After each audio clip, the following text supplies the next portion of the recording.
So let's go and talk about the New Testament's use of the Old in light of these categories. And to really do that, and I know it sounds kind of counterintuitive, we actually have to start with the Old Testament's use of itself, how the OT uses the OT. And what you're going to see is the way the prophets use the Old Testament, it's very contextual, very contextual. They abide by the main ideas of the Old Testament. For example, the Abrahamic covenant. The Abrahamic covenant, those promises of land, seed, and blessing, they're said to Abraham. Moses reiterates them. Joshua reiterates them. David reiterates them. The prophets reiterate them. And there's no change. There's no change of, well, Israel will become a great nation originally, but now they won't. Or Israel will receive this land, but now they're going to receive China. I mean, there's no idea of that at all. It's, this is the way God promised it, and this is the way it is. There's going to be no change. Similarly, the Mosaic law. Think about it. It doesn't change, does it? Throughout the Old Testament, no law really is modified. God does not say, well, yes, there's idolatry and it's wrong, but later on, but it's not wrong now. It's okay, I like it. No, we don't see that. The very fact that Israel is judged for their sin, and the prophets reiterate that, and the narrative reiterates that, shows they all read the law the same way. They all read it the same way. The main ideas of the Old Testament texts, they are upheld. Even creation is upheld. In Genesis 1, we have the 6 days of creation. On the seventh, God rested. And interestingly enough, when the Ten Commandments read Genesis, they don't change the structure. They don't say, well, actually, it was more like 6,000 days or 7 million weeks or any of that. It's just the same thing. And then later on, even in Psalm 104, when the days of when creation is listed out poetically, the structure of Psalm 104 actually matches the days of creation. There's no change. And then in Daniel 7, when there is an eschatological vision of what God will do in the end, it is meant to parallel creation to show that the one who rules in Daniel 7 is the one who rules over the entire cosmos. And in doing so, here's how Daniel 7 begins. In Daniel 7:2, it talks about the sky and the sea. And then it talks about how these animals come up. And then it talks about how man appeared. Well, that's the exact order that we have in Genesis 1. There is no change. There is massive consistency of the main ideas of the Old Testament. The prophets had a very contextual hermeneutic. You could say it this way. They were literal in that they upheld what the author originally meant in context. But it's not just the main ideas, it's even the details. It's specific laws. For example, there is a law of a king in Deuteronomy 17, and I'm borrowing here from one of my mentors. He said, the law of the king prohibits a king from multiplying three things: gold, gals, and giddy up. That's horses. So gold, gals, and giddy up. Well, what do you have in Kings? Solomon multiplies gold. Then he multiplies horses. And then the last thing he multiplies is women. And boom, that's when the hammer comes down from God. There's consistency.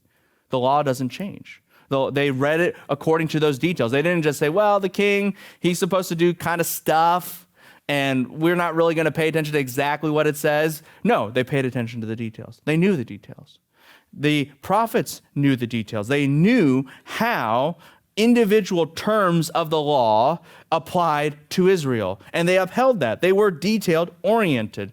We can see this even in terms that are used. For example, the vine. Just one word, vine. Psalms talks about a vine, how Israel is a vine, a beautiful vine that God planted from Egypt, but they struggled, and there were difficulties that they had. And Isaiah builds on this, and he says that Israel's a vine. Beautiful. Why? Because they were planted from Egypt. He's consistent with what was said before. And then he says, now, in light of that, though, Israel is bearing really bad, yucky fruit.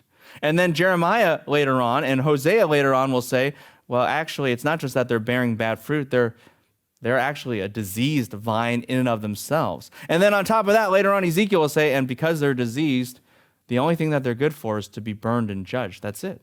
They knew in one word what everyone else had said, and they remained consistent with the metaphor. They remained consistent with the metaphor. They knew the details. They knew the details.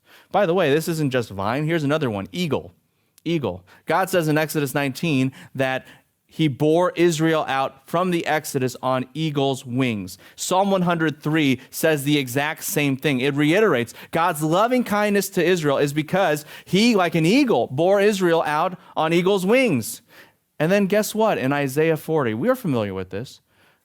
Though the youth may grow faint, he will mount up with wings like eagles. And later on in that very same context, God says there will be a second Exodus. He will lead his people home again. You see, they even knew how one word like eagle was used throughout the Old Testament, and they abided in that meaning. They did not change it. And so the Old Testament is very contextual. The Old Testament is very contextual, but if you actually stop and thought about some of the examples I used, say like vine or eagle, they knew, gotta spell that correctly. But what we can see is that they knew the meaning, they knew how the metaphor was originally used, and what each prophet did is they built on implications of that.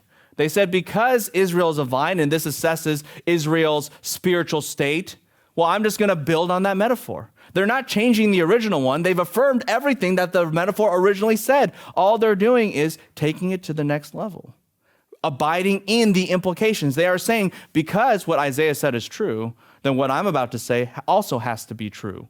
Because what Hosea said is true, then Ezekiel says, now this is the next stage that has to be true. And they are building on each other, and so they are not breaking out of the metaphor. They're actually breaking further in the metaphor. They're not trying to do something different than what was originally done. They're actually trying to do more of the same. And in that regard, we can start to see a chain, can't we? A chain of theological development, a development of significance that moves from the Old Testament to the New Testament, doesn't it now? Same thing with the eagle. God says, hey, I rescued you in the past, and the prophets in Psalm 103 celebrate that. And then Isaiah says, hey, and in light of that, God will do a new Exodus too, with the same power and the same imagery as the first one. He affirms what was said to affirm what will be said. This moves also to the New Testament. And so, if we understand the Old Testament the way it uses the Old, we understand that they were very precise, even down to the word, that they affirmed authorial intent, and that because they did this, they were developing the ramifications of what was said earlier. They were developing the ramifications of what was said earlier toward the New Testament. You could put it this way. They're having a big theological conversation over 1,000 years about truth. And they're saying because these are truths, this is what God is going to do also as well. And of course, as they are saying this is what God is going to do also as well, God is revealing that to them.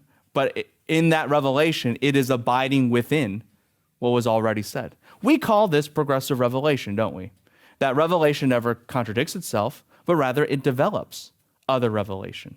It expounds on other revelation. It fits in with other revelation. Well, that's what we're seeing here on a hermeneutical level. That the prophets, they're not trying to rewrite what was written. They're trying to develop it further, to show the further ramifications. And they use the new revelation that God gives to them to do so. And that moves from the Old Testament to the New. And oftentimes our problem with the New Testament's use of the Old is something like this. Have you ever walked in the middle of a conversation and it was a little bit awkward? And you're just thinking, oh boy, that was awkward. I don't know what you guys were talking about. Well, here's what's happened. The Old Testament, they've had truth.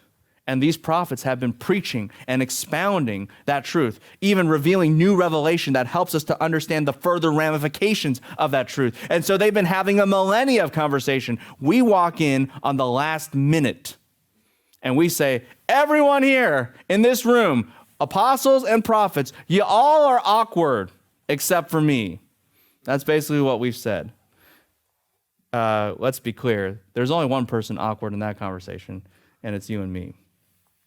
That's our problem. We accuse the New Testament of taking the Old Testament out of context when we don't even really know the Old Testament context to begin with.